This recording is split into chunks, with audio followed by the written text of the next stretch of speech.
పిల్లలు, మీ అందరికీ నా హృదయపూర్వకమైన వందనాలు. అందరికీ హ్యాపీ న్యూ ఇయర్. అంత ఇంగ్లీష్ మీడియమే.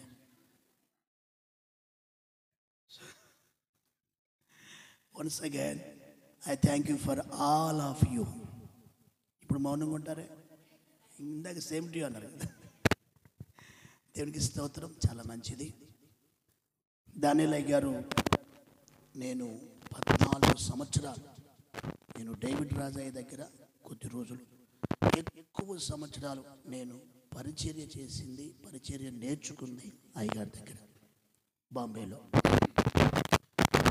81లో ఆయన నమ్ముకొని 82లో బాప్తిసం పొందుకొని 82 నుంచి సేవ ప్రారంభించారు. 81లో నేను రాజన్న పుట్టాం.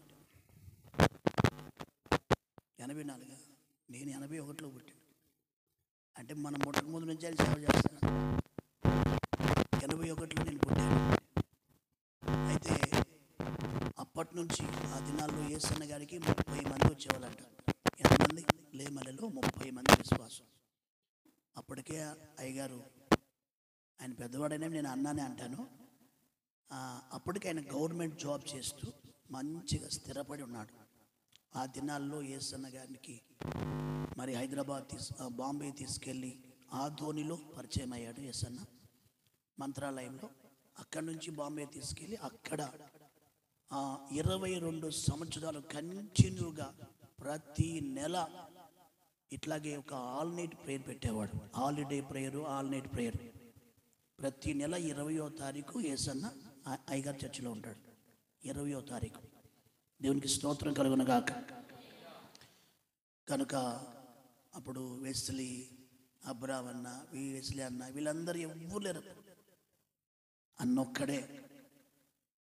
ఆ దినాల్లో అన్ని యేసన్న గారిని ఆదరించినటువంటి వ్యక్తి డేవిడ్ రాజు గారు, యేసన్న గారు. ఇంకో మాట చెప్పాలంటే మన హనుమాన్ జంక్షన్ దేవదాసాయి గారు, కృపాదానం గారు. ఎంతమంది తెలుసా? ఓకే. కృపాదానం గారి పెద్ద కుమారుడికి అయ్యగారు కుమార్తెను ఇచ్చారు, పెద్ద కుమార్తెను. అట్లా దేవదాసాయి గారు, ప్రేడీపాలయ్య గారు, కృపాదానం గారు, వేసలయ్య గారు, వీళ్ళంతా ఒక బంధువర్గంగా ఉన్నారు. దేవుని మహాకార్యం. నేను 14 సంవత్సరాలు డేవిడ్ రాజయ్య నన్ను బాంబేకి పంపించాడు. అక్కడికి వెళ్ళి నన్ను ఒక సొంత కుమారుడిలాగా వాళ్ళ ఇంట్లో నేను పెరిగాను. తర్వాత నేను సేవకి వెళ్తున్నాను అన్నప్పుడు ఆయనే నన్ను అభిషేకించి వైజాగ్లో ఆర్డినేషన్ చేయించి నన్ను ఆశీర్వదించి 2008లో నన్ను ఆంధ్ర పంపించాడు. దీనికి స్తోత్రం కలుగునగాక. మంచి సేవకునిగా సిద్ధపరిచాడు. తర్వాత నా జీవితంలో మొట్టమొదటిగా వీడు వాక్యం చెప్పగలడని గుర్తించిన వ్యక్తి ఆయనే. ఆమెను చెప్పండి గట్టిగా. నన్ను నిలబెట్టి వాక్యం చెప్పరా అంటే నా వల్ల కాదే అంటే మాట్లాడరా అని మొదటగా ఆయన నిలబెట్టి వాక్యం చెప్పించినారు. అది ఒక 5 నిమిషాలు మాటలు చెమటలు వచ్చేసినాయి ఆ రోజు. దేవునికి స్తోత్రం కలుగునగాక. ఆ విధంగా నేను బొంబాయి వెళ్ళిన తర్వాత నాకున్న పాస్టర్స్, పెద్ద పెద్ద పాస్టర్లు అందరితో అక్కడే పరిచయం. మదనపల్లి రాజు గారు కానివ్వండి, మరి సురేష్ గారు కానివ్వండి, యేసన్న గారు కానివ్వండి, దేవుడు రాజయ్య గారు కానివ్వండి, వీళ్ళందరూ కూడా ఎక్కువగా ఈ పెద్ద పెద్ద పాస్టర్స్ పరిచయం అని అంటే అన్నగారి చర్చిలోనే. ఆయన వాళ్ళందరినీ పిలిచి మీటింగ్స్ పెట్టాడు. స్టీఫెన్ పాల్ గారు అప్పుడు ఒక బ్యాగ్ తలుచుకుని వచ్చేవాడు. ఎక్కడ? వైజాగ్ స్టీఫెన్ పాల్ గారు. తర్వాత ప్రవీణ్ గారు, శ్యామ్ కిషోర్ గారు. ప్రతి నెల సెకండ్ సాటర్డే ఆయన వచ్చి మీటింగ్ పెట్టుకునేవాడు. వీళ్ళందరూ కూడా అక్కడే పరిచయం అయ్యారు బాంబేలో. సో ఈ రాత్రి దైవజనులు మన మధ్యలో ఉండటం చాలా ఆశీర్వాదం. ఆయనకి 70 సంవత్సరాల వయసు, కానీ అప్పుడు ఆయనతో నేను నడవలేను. అంత ఫాస్ట్గా నడుస్తాడు, ఎక్కువగా వాకింగ్ చేస్తాడు. దేవుడు మంచి ఆరోగ్యం ఇచ్చాడు. పైగా యేసుదాస్ అన్న పోరాటం, ఆత్మీయ పోరాటం, స్తుతి సింహాసన, ఈ పాటలు రాసిన యేసుదాస్ అన్న, బాబన్న ఎంతమంది తెలుసు? ఆయన అంటే రాజన్న గారికి ప్రాణం. ప్రారంభ దినాల్లో మరి ఆయన్ని చూస్తూ రాజన్న 10th క్లాస్ ఆ టైంలో ఆ దైవజనుడు, ఈ దైవజనుడు అంటే అంత ప్రేమ, ఈయనంటే ఆయనకి అంత ప్రేమ. ఆ దినాల్లో డేవిడ్ రాజు గారు మనకు వచ్చినప్పుడు అట్లా ఆ విధంగా ఒక మంచి దైవజనుడు మన మధ్యకు రావడం మనకు ఆశీర్వాదం. ఆమేన్. ఆయన చక్కగా దేవుని మాట తెలుగులో చెప్తాడు. ఆయన మాతృభాష. ఎప్పుడు కూడా ఆయన చదివేది కన్నడ బైబిల్. కన్నడ బైబిల్ చదివి తెలుగులో ప్రసంగం చేస్తాడు ఆయన. నిజం. కానీ తెలుగులో చక్కగా మాట్లాడతాడు. నేను ఫస్ట్ ముంబై వెళ్ళినప్పుడు నన్ను ఆదరించి అన్ని విధాలుగా నన్ను నా తమ్ముడిని బలపరిచి మమ్మల్ని ఒక సేవకులుగా తయారు చేసి పంపించాడు. ఆమెను చెప్పండి గట్టిగా, హల్లెలూయా. కనుక దైవజనుడి రాత్రి మనతో మాట్లాడి ఎంతమంది సిద్ధంగా ఉన్నారు? ఓకే, చిన్న ప్రార్థన చేసుకుందాం. ఈ నూతన సంవత్సరంలో ఏది ఏమైనా ఈ కుటుంబ ఆశీర్వాద కూటానికి వచ్చిన మీరందరూ నిశ్చయముగా దీవించబడుదురుగాక. ఆ దేవుని హస్తం ప్రతి ఒక్కరిని బలపరుచునుగాక. చిన్న ప్రార్థన చేసుకుందాం. ప్రేమగల తండ్రి, పరిశుద్ధుడా, మహోన్నతుడా, దైవజనుడు డానియల్ అన్న గారిని మా మధ్యకు క్షేమంగా తీసుకొచ్చు. ఆ దినాల్లో డేవిడ్ రాజయ్య గారు, యేసన్న గారు వారితో సమకాలికులుగా ఆ రోజుల్లో తండ్రి వారికి ఎంతో సహకారంగా నిలిచినటువంటి దైవజనుడు ఈరోజు మా ప్రాంతానికి, ఈ ప్రకాశం జిల్లా ఈ చిన్న ప్రాంతానికి రావడానికి కూడా మీరు సాయం చేశారు తండ్రి. మరి ముఖ్యంగా రాజన్న గారిని, వారి కుటుంబాన్ని, సంఘాన్ని మీరు ఎంతో ప్రేమించారు, మేము నమ్ముచున్నాం. ఒక గొప్ప దైవజనుని ప్రభువా మీరు తీసుకుని వచ్చారు, మీకు స్తోత్రం. ఆయన నోట పలుకుతున్న ప్రతి మాట మాకు దీవెనగా మార్చబడునుగాక. దీవెనకరమగు వర్షం మమ్మలను తడుపునుగాక. రాత్రి ఆత్మతో నింపి నడిపించి బలపరచమని యేసుక్రీస్తు శక్తిగల నామములో మరొకసారి రాజన్న గారిని, కుటుంబాన్ని, బిడ్డలను, సంఘ బిడ్డలందరినీ కూడా, యూత్ను కూడా మీరు దీవించి మహిమాగాంత ప్రభావం పొందుకోమని యేసయ్య నామములు అడుగుచున్నాము తండ్రి, ఆమేన్. గట్టిగా చప్పట్లు కొడుతూ దైవజనుని డానియల్ అయ్య గారిని ఆహ్వానించుదాం.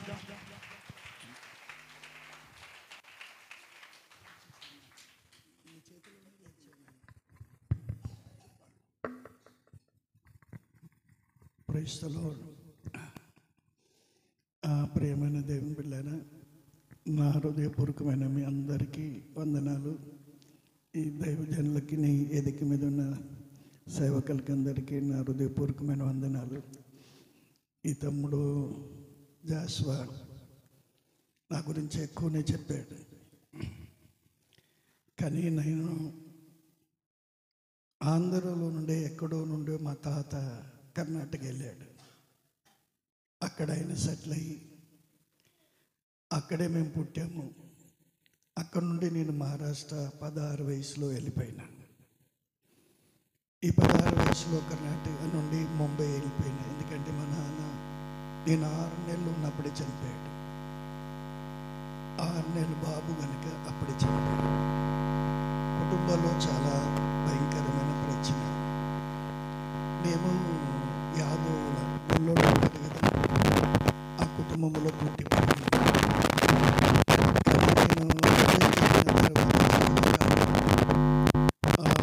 అక్కడ ఒక గవర్నమెంట్ జాబ్ చేస్తూ వచ్చాను. తర్వాత దేవుణ్ణి మేము ఎరగలేదు కనుక తెలియదు. త్వరగా కొంచెం ఒక 19 వయసులో, ఆ తర్వాత 19 వయసు ఉంటుంది నాకే, 19-20 వయసు ఉంటుంది అంతే. అందుకైతే పెద్దగా ఉండదు. వివాహం చేశాను. నాకు చాలా కాలం వరకు నాకు పిల్లలు లేరు. మేము ప్రతి సంవత్సరము తిరుపతికి పోయేవాళ్ళం, 1-2 సార్లు పోయేవాళ్ళం. కానీ మాకు చాలా ఒక పద్ధతి ఉండేది అక్కడ. కానీ మా పక్కన, నేనున్న చోటు పక్కన ఒక ఆదోని అనే ఒక గుంతకల్ దగ్గర ఆదోని అనే ఒక ప్రాంతం ఉంది.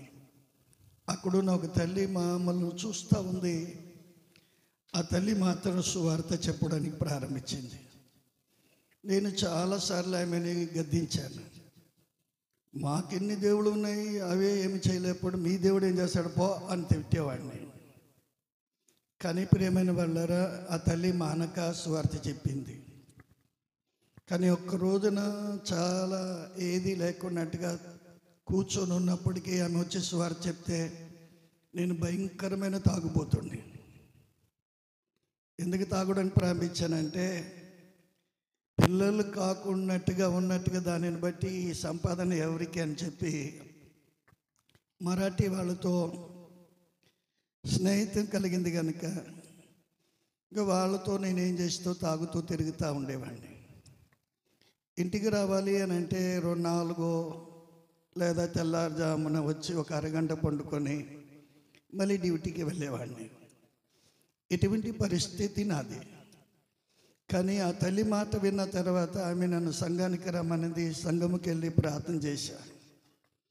ఒకవేళ నువ్వు నిజమైన దేవుడివై ఉంటే, నువ్వు నాకు సంతానం ఇచ్చినవంటే నా బతుకంతా నీకు అర్పిస్తా అని ఒక చోటు కూర్చొని, ఒక గోడ కూర్చొని అలాగ తీర్మానం చేసి ప్రార్థన చేసుకున్నా. ఆ ప్రార్థన దేవుడు అంగీకరించాడు గనుక దేవుడు ఆ సంవత్సరంలో ఒక చక్కని కూతుర్ని ఇచ్చాడు. అప్పుడే గుడివాడలో ఉంది ఆమె. ఇప్పుడు ప్రియమైన వాళ్ళరా, మీరు అప్పుడు నేను నా జీవితం అంతా ప్రభుకి అర్పించి అక్కడక్కడ సువార్త సేవకి వెళ్ళడము, వాళ్ళతో ప్రార్థనలకు వెళ్ళడము జరిగింది. అలాగన జరుగుతూ వచ్చింది. నా సాక్ష్యం చాలా పెద్దది. మనం 10:30కి ముగించాలా, అది కూడా నా మనసులో పెట్టుకున్నాను. కొంచెం మీరు బాగా గమనించవలసింది, మని చేయగలుగుతున్నానేమంటే, ఆ తర్వాత దేవుడు ఒక కుమార్తెనిచ్చాడు. ఆ కుమార్తె నేను హాస్పిటల్కు కానీ తీసుకొని పోవడానికి నమ్మలేదు. ఎందుకంటే అంతా నాకు సువార్తను చెప్పిన వాళ్ళు నూరు పోసారు కదా. నాకు దేవుడు అద్భుతం చేస్తాడని దేవుని మీద నమ్మకం పెట్టుకొని చాలా కన్నీటితో ప్రార్థన చేశాం. కానీ ఆ కూతురు చనిపోయింది. అప్పుడు కొంచెం అవిశ్వాసం అటు ఇటు వచ్చింది. అయినా ప్రభు సన్నిధిలో రోజున కూర్చొని ప్రార్థన చేస్తూ ఉంటే ఎవరో ఒక వ్యక్తి నా వీపు వెనక నిలబడి అగ్ని మండుతున్నట్టుగా కనబడింది.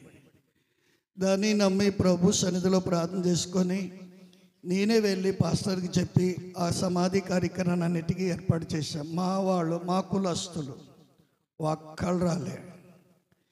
క్రైస్తవులు అమ్ముకున్న వాళ్ళు వారే వచ్చి ఆ సమాధి కార్యక్రమం జరిగించారు. తర్వాత నేను అలాగ ప్రార్థన చేస్తూ ఉన్నప్పటికీ నేను బిడ్డను తీసుకున్న కొడుకుని ఇస్తాను అని అన్నాడు ఆయన. దేవుడు ఆ రోజున ఒక కుమారుని ఏ నెల ఆమెను తీసుకున్నాడో అదే నెల కుమారుడు పుట్టాడు. ఇప్పుడు ఆయన ప్రపంచమంతా తిరుగుతాడు. మీరు ఇమానుయేల్ గోలార్ అని మొబైల్లో కొట్టారంటే ఆయన పాటలన్నీ మీరు వింటారు. ఆయన పాటలన్నీ మీరు వినగలుగుతారు. తెలుగు పాడతాడు, హిందీ పాడతాడు, ఆయన ప్రతిదీ అన్ని పాటలు పాడతాడు. ఆ తర్వాత దేవుని దగ్గర ప్రార్థన చేస్తూ కౌలు పిల్లలు ఇద్దరిని ఇచ్చాడు. ఒక కుమారుడు, ఒక కూతురు. ఇప్పుడు ఆయన చిన్నవాడు గవర్నమెంట్ జాబ్ చేస్తున్నాడు. నా జాబ్ ఆయనకి ఇచ్చాడు, వదిలేసి. తర్వాత నా చిన్న కూతురు కూడా అక్కడే ముంబైలోనే ఉంది. ప్రియమైన వాళ్ళారా, దేవుడు నన్ను అధికంగా ప్రేమించాడు కనుక ఆ రోజుల్లో నేను ఒక 81 ఆధునికి నన్ను వాళ్ళు తీసుకెళ్లారు. సువార్త చెప్పిన వాళ్ళు అక్కడ దైవజనుడు వేసాను నాకు పరిచయం అయ్యాడు. నన్ను చూస్తూ ఉన్నాడు. నేను ఆ రోజుల్లో సఫారీ సూట్ వేసేవాడిని. వేసాను, నన్నే చూస్తున్నాడు. నేను నన్ను ఎందుకు చూస్తాను ఈ మనిషి అని నేను అనుకునేవాడిని. కానీ నన్ను పిలిచి మాట్లాడాడు. నాయన నువ్వు ఎక్కడి నుండి వచ్చావు అని అడిగాడు. నేను ముంబైలో ఉంటున్నాను, వీళ్ళు పిలిచారు సువార్తకని, వాక్య మీటింగ్ పెట్టాము, రమ్మని పిలిచారు, అందుకు వచ్చాను అని అన్నాడు. నువ్వు ముంబై పిలుస్తానంటే నేను వస్తా అన్నాడు. మీరు ఎప్పుడైనా రావచ్చు సార్, నేను చూసుకుంటా మిమ్మల్ని అన్నా. కానీ వెంటనే అదే 82లో ముంబై వచ్చాడు. ఇలాగనే ఒక చిన్న హాల్ మాట్లాడి నేను ఒక మీటింగ్ పెట్టాను 3 రోజులు. అది గంభీరంగా జరిగింది. తర్వాత ఆయనే రావడానికి ప్రారంభించాడు. 4 రోజులు మా దగ్గర ఉన్నాడు, 15 రోజులు నా దగ్గర ఉన్నాడు. తర్వాత ఆయన పరిస్థితి చాలా కష్టంగా ఉండేది.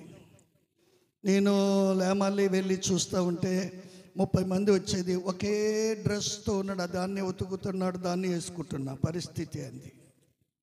అప్పుడు నేను చూసి 5 జతల బట్టలు, మళ్ళీ తర్వాత నేను ఒక మంచి వాచ్ తీసుకొచ్చి ఇచ్చినప్పుడు కన్నీళ్ళు కార్చాడు ఆయన.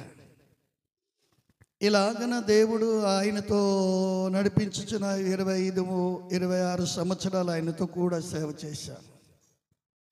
ప్రియమైన వాళ్ళరా, మీరు బాగా గమనించండి, మా జీవిత చరిత్ర ఇది ఉంటుంది. కానీ దేవుడు లేదా మనల్ని అధికముగా ప్రేమిస్తూ వస్తున్నాడు కనుక ఆ ప్రేమామయుడైన మన ప్రభువు చాలా అద్భుతుడు గనుక, ఆయన మనల్ని ఎన్నాడు చేయబడు ఎడబాయడు గనుక ప్రభు మనల్ని అధికముగా ఆశీర్వదించడానికి నమ్మదగిన వాడాయన. ఈ తమ్ముడు జాషువా కూడా పాస్టర్ డేవిడ్ రాజు నాకు చాలా క్లోజ్, నన్ను కొడక అనేవాడు పాస్టర్ డేవిడ్ రాజు. నాకు ఫోన్ చేసి ఒక తమ్ముడిని పంపిస్తా, జాగ్రత్తగా చూసుకో అన్నాడు.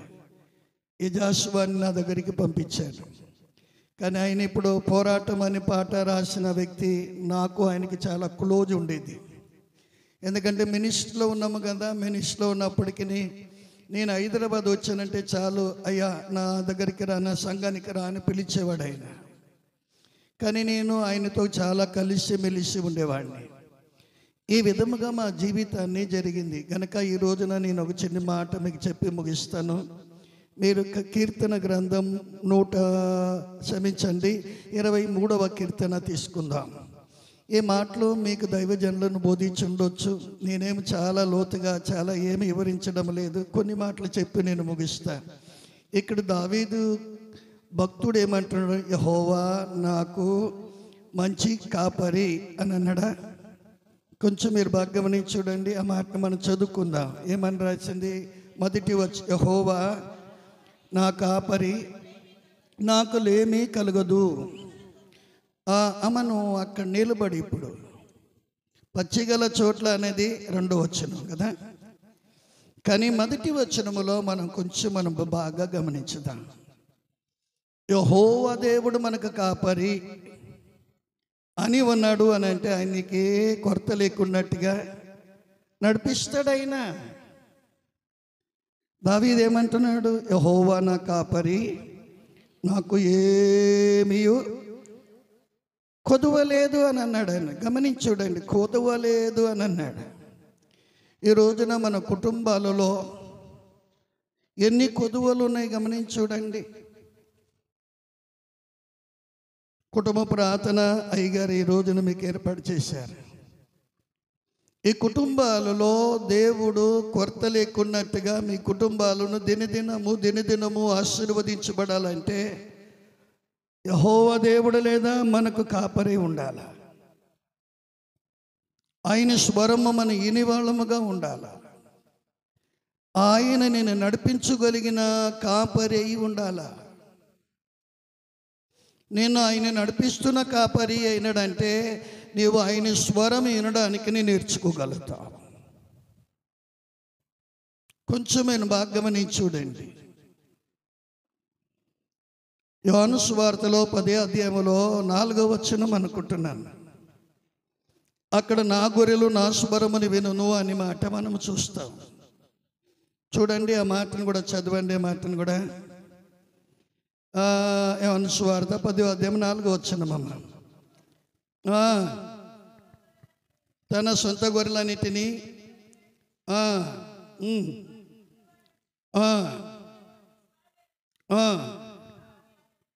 గమనించి చూడండి అమ్మా. గనుక అతని స్వరము వినును. మళ్ళీ ఏం చేస్తావంట? అవి అతనిని వెంబడిస్తున్నవంట. ఈ రోజున క్రైస్తవులమైన మనం, క్రైస్తవ బిడ్డలమైన మనం ఆయనని వెంబడించడానికి నేర్చుకుంటున్నామా? ఆయనకి గొర్రెలుగా మార్చబడ్డామా? మనం ఆయన స్వరం వింటున్నామా? ఆయన స్వరము మీరు విన్నారు అని అంటే మీ కుటుంబంలో ఏ కొదువు అనేది ఉండదో, ఏ కొదువు అనేది ఉండదు మన గుడారాల్లో. ఏ దరిద్రం మన గుడారములో ఉండదో, ఏ శాపం అనేది మన గుడారములో ఉండదో. దేవుడైన యెహోవా నీకు మంచి కాపరిగా ఉన్నాడు అంటే ఆయన నీకు ఏ కొదువ లేకున్నట్టుగా ఆయన నిన్ను నడిపించడానికి నమ్మదగిన దేవుడైనా. కొంచెం మీరు బాగా గమనించవలసి చేయగలుగుతున్నాను. నాకు ఇవ్వడిన సమయంలో నేను ముగిస్తా. ఎందుకంటే నేను టైంకి చాలా కరెక్ట్ మనిషి. కొంచెం మీరు బాగా గమనించండి. నేను చెప్పమంటే మీకు ఇవన్నీ మాటలు మీకు వివరించి చెప్పగలుగుతా. కానీ ప్రియమైన వాళ్ళారా, మీరు బాగా గమనించవలసింది, మీరైనా నేనైనా ఆయన స్వరాన్ని విన్నాము అని అంటే, ఆయన స్వరమని విని ఆయనని వెంబడించడమంటే, ఆయనకి సరిగ్గా మనం నడుచుకున్నామంటే, మనకు మన దేవుడైన యెహోవా ఏ కొరత లేకున్నట్టుగా నిన్ను నడిపిస్తాడు. ఆయన ఏ కొరత ఉండదండి మన కుటుంబాల్లో. ప్రభు అయిన యేసుక్రీస్తుని నమ్మిన రోజు నుండి ఈ రోజు వరకు నాకు ఏ కొరత లేకున్నట్టుగా నడిపిస్తే పెద్ద ధనవంతుడని నేను చెప్పను. కానీ కొరత లేకున్నట్టుగా దేవుడు నడిపిస్తూ వస్తున్నాడు. ఆయన కొరత లేకున్నట్టుగా దేవుడు నడిపిస్తూ వస్తున్నాడు. ఆయన ఎల్లప్పుడూ ఆయన స్వరం వినాలని నేను ఆశపడుతూ ఉంటాను. ప్రభువా నాతో మాట్లాడు, నీ మెల్లని స్వరమని నీ వినాలని ఆశపడుతున్నానయ్యా. ఇదిగో నీ మాటని వెంబడించాలి, నీకు పోలికగా నడుచుకోవడానికి ఆశపడుతున్నాను ప్రభువా. నా కుటుంబంలో కానీ నా పిల్లల మధ్యలో కానీ ఏ కొరత లేకున్నట్టుగా నడిపించమని దేవుని సన్నిధిలో నేను ప్రార్థన చేయవలసిన రోజులున్నాయి. కానీ ఈ రోజు వరకు ఆయన అద్భుతంగా నన్ను నడిపిస్తూ వస్తున్నాడు. ఆయన ప్రియ దేవుని బిడ్డలారా, మీరు బాగా గమనించి చూడండి. మీరైనా నేనైనా ఆయన కాపరి అయి ఉన్నాడు అని అంటే, మిమ్మల్ని ఆయన ఏ కొరత లేక ఏ కష్టము లేకున్నట్టుగా మిమ్మల్ని నడిపించడానికి నమ్మదగిన వాడు అనేది మర్చిపోకూడదు. ఈ యోహాను సువార్తలో చూసాం కదా, అవి నా గొర్రెలు గనక నేను అటు ముందుగా ఉందును, అవి నన్ను వెంబడించును, అవి నా స్వరాన్ని ఏం చేస్తావంట, ఏమన్నా నా స్వరమును వింటావి అని మనము చూస్తున్నాం. స్వరం విన్నామనుకోండి, ఆయనను మాత్రం బాగా వెంబడిస్తాం, బాగా వెంబడిస్తాం. ఆయనకి స్వరమైన వాళ్ళు, క్రీస్తు యేసు స్వరమును వినగలిగిన వాళ్ళు ఆయనకి లోబడి ఆయనకి అన్నిటికీ అధీనము కలిగి నడుచుకుంటారు. ప్రియమైన వాళ్ళరా, మీరు బాగా గమనించవలసి మని చేయగలుగుతున్నాం. మనం అక్కడే తప్పిపోతున్నాం. ఆయన స్వరం వినడం లేదు. ఆయన మనకు కాపరి లేడు. మనల్ని నడిపించవలసిన ఆ మహిమ కలిగిన రాజు నిన్ను నన్ను నడిపించలేని స్థితిలో కనబడుతూ వస్తున్నాడు. ఎవరు నడిపిస్తున్నారు తెలిసిన? ఇంకొకడు ఉన్నాడు మనకి ఈ లోకములో. వాడు మహా దుర్మార్గుడు, దుష్టుడు అని చెప్పబడుతూ వస్తుంది. వాడు దొంగ అని అదే యోహాను సువార్తలో రాయబడింది. దొంగలించడానికని మళ్ళీ దేనికి రాడంటే వాడు. కొంచెం చూడండి, ఆ 10వ వచనం చదవండి. మాటలో దొంగతనమును హత్యమును నాశనమును చేయడానికి వచ్చును కానీ మరియు దేనికి రాడు. కొంచెం మీరు బాగా గమనించి చూడండి. దొంగ ఎందుకు వస్తాడు మన ఇంటికి? దొంగతనం చేయడానికి వస్తాడు. మీరు బాగా గమనించి చూడండి. ఒక దొంగ వచ్చినది, వాడు ఏం చేస్తాడు? ఏం దొంగతనం చేస్తాడు? మొదట బీరువాళ్ళు చూస్తూ ఉంటాడు, ఏం పెట్టారు, బంగారమా డబ్బా, దీని మీదే వాడు మనసు ఉంటుంది. కానీ ఈ దొంగ ఏం చేస్తాడు అంటే, విశ్వాసంలో ఉన్న విశ్వాసాన్ని దొంగతనం చేయడానికి వస్తాడు. వాడు విశ్వాసములో మనం అధికముగా వెతుకుతున్నాము చూడండి, వాళ్ళని పాడు చేయడానికనే వస్తాడు వాడు. ప్రార్థన చేయాలని మనం ఒక తీర్మానం చేసుకుంటున్నాం అనుకోండి, అదే సమయంలో ఎవరైనా ఒకళ్ళు వస్తారు. ప్రార్థన అయిపోయింది అక్కడే. మీరు అనుకున్నారు అనుకోండి, ఈ రోజున 1 గంట బైబిల్ చదువుకోవాలని, అదే సమయంలో ఎవరో ఒకళ్ళు వస్తారు, వాడు పంపిస్తాడు. మీరు బైబిల్ చదువుకున్నట్లుగా చేసేస్తాడు ఆయన. ఏమి మిమ్మల్ని దొంగిలించాడు ఆయన? ప్రార్థనను దొంగిలించాడు, బైబిల్ చదివలేదు దొంగిలించాడు. దాని ద్వారా వీళ్ళు బాగుపడతారని వాడికి తెలుసు గనక, దాని ద్వారా వీళ్ళు మంచోళ్ళు అవుతారని తెలుసు గనక ఇది దొంగిలించడానికి చూస్తాడు ఆయన. అమలారా, ఇది దొంగిలించడానికి చూస్తాడు ఆయన. ఈ రోజున మనం బాగా గమనించవలసి మంచి దొంగలించడానికి వస్తున్నాడు అనేది. ఆయన ఈ లోకములో చాలా మటుకి విశ్వాసులని నాశనానికి గురి చేయడానికి వస్తున్నాడు. ఆయన చేతులు జోడించి మీకు చెప్పాలని ఆశపడుతున్నాను. ఆయనకి మీరు సమయం ఇవ్వద్దండి.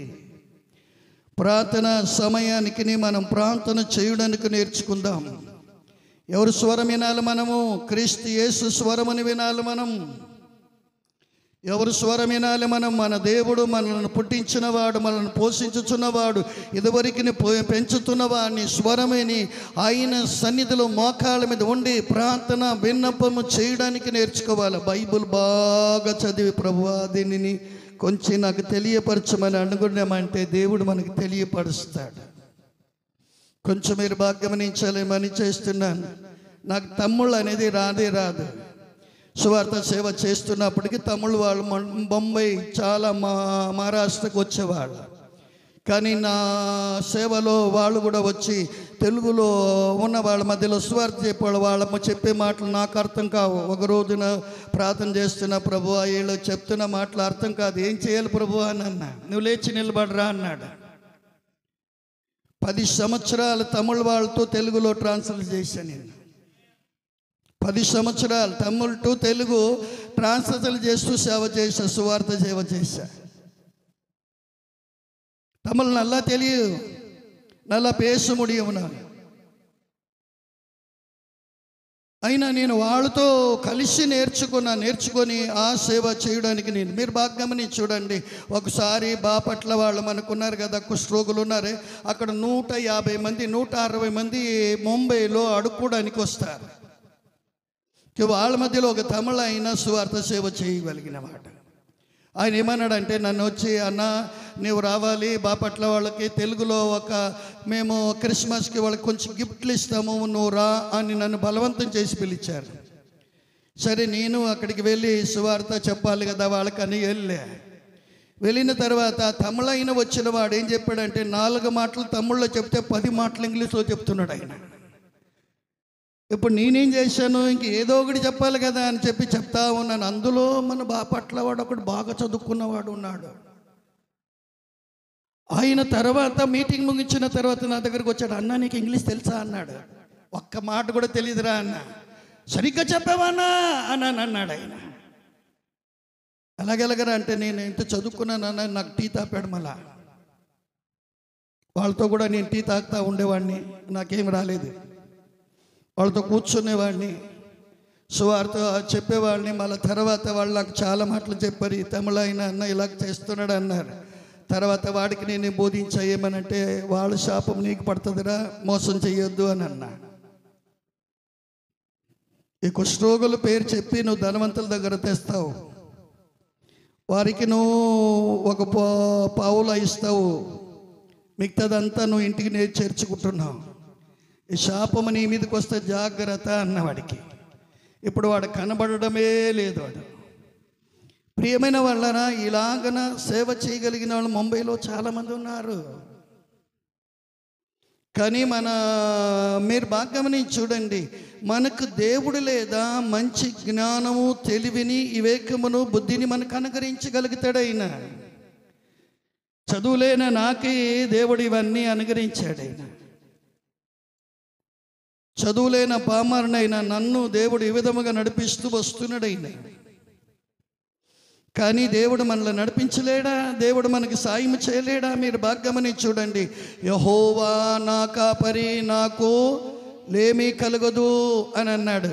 అంటే దావీదుకే దేవుడైన వాడై ఉంటే ఆయనకి లేమీ లేకున్నట్టుగా దీవించాడే, మనల్ని దీవించలేడా ఆయన? మనల్ని ఆశీర్వదించలేడు ఆయన? ఆయన నన్ను ఆశీర్వదించడానికి నమ్మదగిన వాడైనా. నీకు ఇంటికి ఆయన కాపరై ఉన్నాడా? ఆయన మన గుడారానికి కాపరై ఉన్నాడా? ఆయన మనల్ని నడిపిస్తున్నాడా? ఆయన మనకు తోడై ఉన్నాడా? ఆయన మనతో మాట్లాడుతున్నాడా? ఆయన మనల్ని నడిపించగలిగిన దేవుడైతే నీకు ఏ కొరత లేకుండా నడిపిస్తాడు ఆయన. కొంచెం మీరు చూడండి, 34వ కీర్తన 9, 10, 2 వచనాలు మీరు చదవండి. ఏమని రాయబడి చూడండి ఆ మాటలో. యెహోవా భక్తులారా, ఆయనందును భయభక్తులు కలిగి ఉండుడి.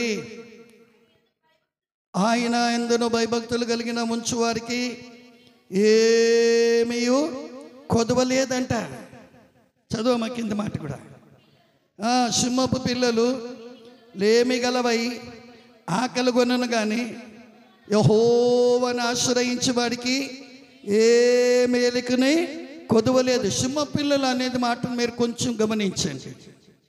పెద్ద పెద్ద ధనవంతులు ఉన్నారే, చెప్పుకుంటున్నారే, టాటా, బిర్లా, అమీద, ఈ పెద్ద పెద్ద వాళ్ళని చూడండి, వాళ్ళకైనా కొరత రాగలుగుతుంది. యెహోవాను ఆశ్రయించగలిగిన వాడికి కొదువే ఉండదు. కొదువు ఉండదు నాయన మనకి. కానీ మనం ఏం చేయాలి? దేవుణ్ణి ఆశ్రయించి ఉండాలి. మనము దేవుని మీద నమ్మకం కలిగిన వాళ్ళమై ఉండాలా. ఇప్పుడు అడానీ అనే ఒక్కడు వచ్చాడు. వాడు షేర్ మార్కెట్ ఎంత పడింది మీకు తెలుసు కదా. మీరు నాకైతే చదువుకోగలిగిన వాళ్ళు భయంకరమైన లాస్ అన్నారు. ఇప్పుడు వాడి మీద అమెరికాలో చాలా కేసులు జరుగుతున్నాయి. అరెస్ట్ చేయగలుగుతారు అన్నట్టుగా చెప్తారు. ఇప్పుడు అడానీ చాలా మా మహారాష్ట్ర నేనున్న ధారావినే కొనేసాడు ఆయన. కానీ ఆయన కూడా కొదవగలుగుతాడు, లేమి కలిగి బతుకుతాడు. మనకు ఏ లేమి కడువ లేకున్నట్టుగా దేవుడు మనల్ని ఆశీర్వదించగలుగుతాడు. ఆయన అంత ఉన్నతమైన దేవుడు మీ కుటుంబంలో లేమి కలుగుకున్నట్టుగా, ఏ కొదవ లేకున్నట్టుగా నిన్ను, నీ కుటుంబాన్ని, నీ పిల్లలని ఆశీర్వదించడానికి నమ్మదగిన వాడైనా. కొంచెం మీరు బాగా గమనించవలసి మని చేయగలుగుతున్నా. ప్రియమైన దేవుని బిడ్డలారా, ఆయన మనకి యెహోవాగా మార్చబడ్డాడు అనుకో, ఆయన మనకు కాపరిగా ఉన్నాడు అనుకో, నీకు ఇలేమి కలుగుకున్నట్టుగా దేవుడు అన్ని సమృద్ధిగా నడిపిస్తూ వస్తాడు. ఆయన సమృద్ధిగా నడిపిస్తాడండి. ఇక్కడ అన్నాడు, సింహపు పిల్లలకు లేమి గలవై ఉండొచ్చు కానీ యెహోవాను ఆశ్రయించిన వాడికి ఏ మేలుకును కొదువే లేదంట. ఆ సింహ పిల్లలు అనే దానినే మనం కొద్దిగా గర్తించాం. పెద్ద పెద్ద ధనవంతులైనా లేమి కలిగి ఉంటారు, అడుగు తింటారు వాళ్ళు. కానీ మనము దేవుని పిల్లలము గనక ఒకళ్ళ దగ్గర పోయి చేయి చాచి అడుక్కునే వాళ్ళంగా ఉండవు, ఇచ్చేవాళ్ళంగా మారుతాం. ఇచ్చేవాళ్ళంగా మారుతాం. ఎవరికి సాయం చేయగలిగిన వాళ్ళంగా మారుతాం. మేలు చేయగలిగిన వాళ్ళంగా మారుతాం. నీకు లేమి కలగకున్నట్టుగా దేవుడు నేను అధికంగా ఆశీర్వదించడానికి నమ్మదగిన వాడైనా. ఆ టైం ఉంది నాది. ప్రియమైన వాళ్ళరా, మీరు బాగా గమనించవాలి, ఇచ్చమని చేయగలుగుతున్నాను. నేను కూడా మనసులో అనుకుంటూ వచ్చాను, ఈ జాస్వా నన్ను ఎక్కడెక్కడ తిప్పుతున్నాడు అనుకున్నా. కానీ నేను ఆయన మాట ఇచ్చాడు కదా, సర్లే పోదామని అన్నా. దేవుని బిడ్డలారా, మీరు బాగా గమనించండి. దేవుడు కొరకు మనం పరిగెత్తినామంటే మనకి దేవుడు అన్ని ఆరోగ్యాలను అనుగ్రహించగలుగుతాడు. ఆయన నాకు ఇప్పుడు 70 వయసు. ముంబైలోనూ పరిగెత్తుతా, ఎక్కడైనా పోయినా పరిగెత్తుతా. ముంబైలో అయినా ఖాళీగా ఉండు, నేను అన్ని ప్రతి దినం నాకు మీటింగ్ ఉంటుంది. దేవుడు నన్ను ఆ విధంగా ఒకవేళ అన్న చెప్పినా, ఏసన్న చెప్పిన రోజులు నేను సంఘం కట్టుకో ఉంటే ఈ స్థలం కూడా పట్టేది కాదు నాకు. అంత విస్తారమైన ఆత్మలని నేను ఆ రోజుల్లో ఏం చేశానంటే, సువార్త చెప్పి మీరు పలానా చర్చికి పోండి, పలానా చర్చికి పోండి అని చెప్పిన వాడిని. కానీ నన్ను యేసన్న చాలా బలవంతేశాడు. ఎంతకాలం రాను ఇలాగ సేవ చేస్తావు, సంఘం కట్టలేవా అని వద్దన్నా అని అనేవాడిని. కొంచెం మీరు బాగా గమనించండి. తర్వాత ఒక రోజున నేను సంఘము కూడా, ఒక సంఘానికి మెంబర్గా ఉండాలని ఆశపడ్డా. సువార్త సేవ చేస్తాము, ఏదైనా సంఘానికి మెంబర్గా ఉందాము. తర్వాత నేను డబ్బు సంపాదించాలని ఆశ వచ్చింది నాకు కూడా. నా ఫ్రెండు మన తమిళ్ వాడే, ఆయన ఏమన్నాడు, నేను పైత్తిగారా అని అన్నాడు. నన్ను పిచ్చోడివి నువ్వు అన్నాడు ఆయన.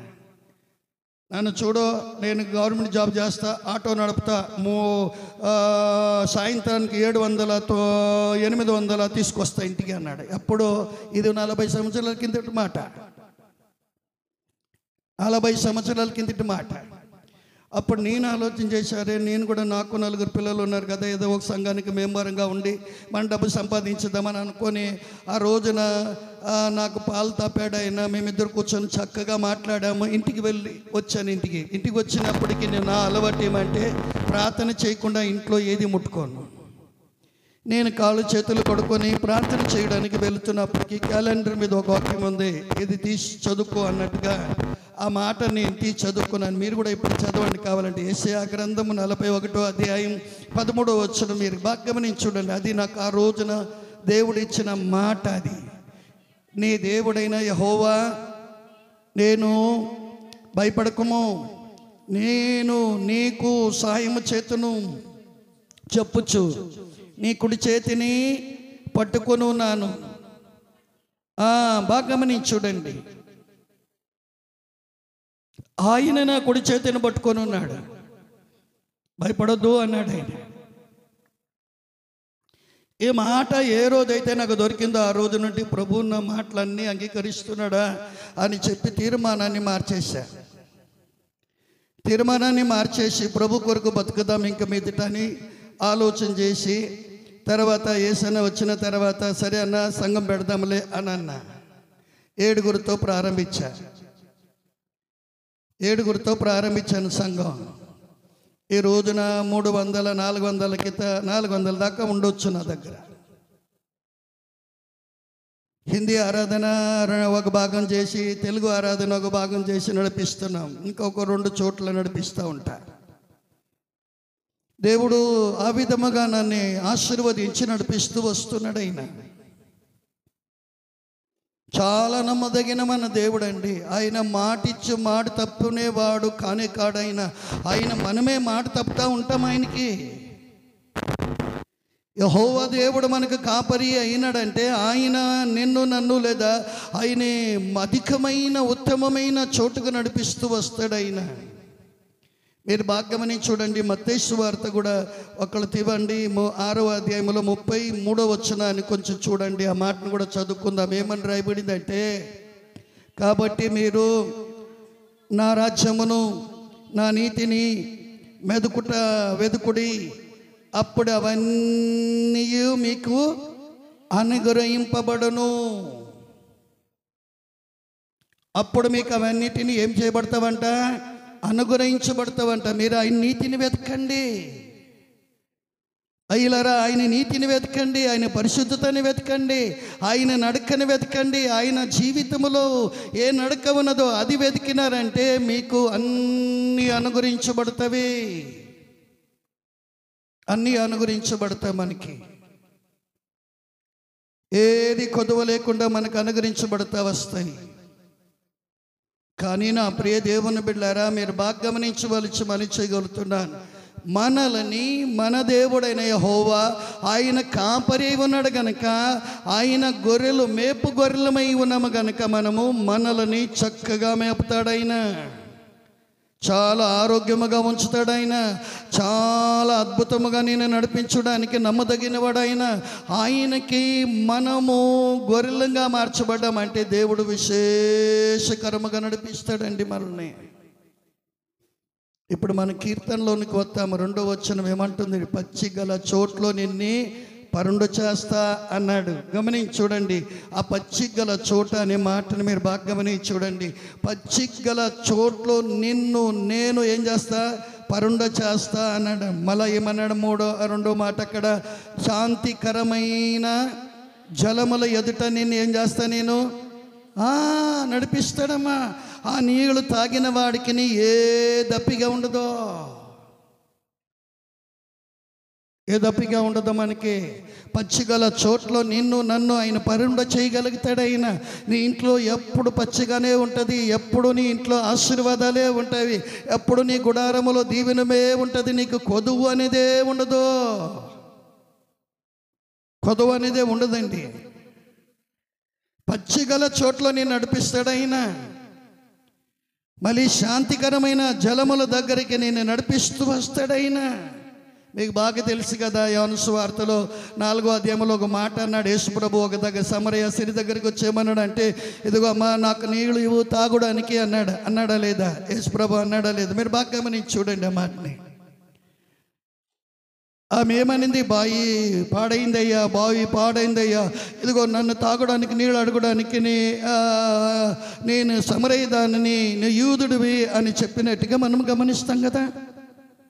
కానీ ఆయన యేసు ప్రభు ఆ తల్లిని రక్షించడానికి మధురమైన మాట చెప్పాడు. నేనిచ్చు నీళ్ళు నువ్వు తాగినవంటే ఎప్పటికీ నీకు దప్పి కలదమ్మా అన్నాడు ఆయన.